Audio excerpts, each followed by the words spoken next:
Yeah, so all of that's really interesting because we're still dealing with external outside of ourselves. So there's a perception of attachment or whatever quality it might be that is beyond our ascendant, our first house, or of Hmm. ourselves.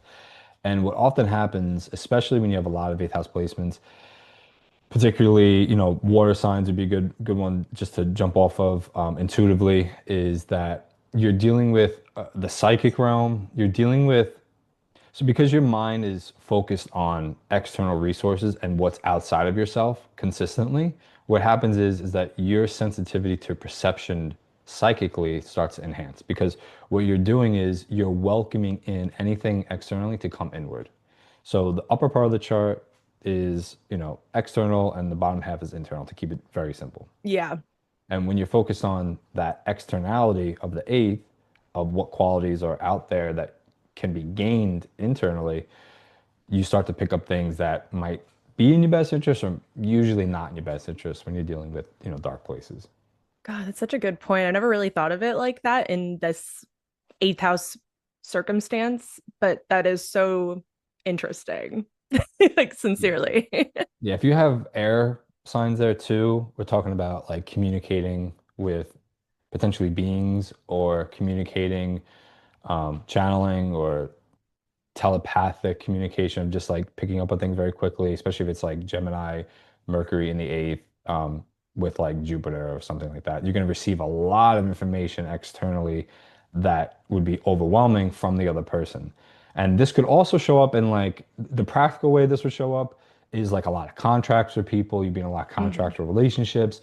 There's a lot of like obvious physical manifestations that the eighth house brings, but the quality of all the houses is because we're living in a multi-dimensional Mhm. space. You have to consider some of the things like intimacy, which isn't a physical thing, but it's physically experienced. Totally. It's an exchange of energy. And honestly, I've heard this house be referred to as prices and power. And what you're kind of saying is an interesting bend to that because of this energetic quality that it can have, the eight, depending on like, you know, the sign and ruler or what have you. I mean, it is an energetic place, but it'll be more sensitive depending on what the condition of it is like. But so prices and power of that like psychic component that you're even talking about, like how you can either harness that or you don't have to, but yeah, just an interesting concept. Yeah, power is a big component. A lot of people, like modern astrologers, they love to give Pluto the eighth house, Yeah. and Scorpio the eighth house, and that's neither here nor there for this discussion. But there is something to be said about having eighth house placements and having an affinity for what power can bring to you, what power you can give to others. There is a big dynamic, especially in the modern world with the financial system.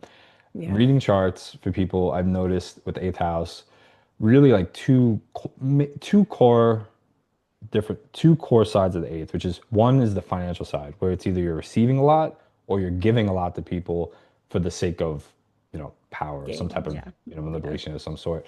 And then the other hand, I've seen a lot of people with adding onto the psychic component where, I'm talking like maybe a dozen people off the top of my head that have this quality of being able to tap into something external. So there's something to be said about the power dynamics and what the feeling of power even brings to the person.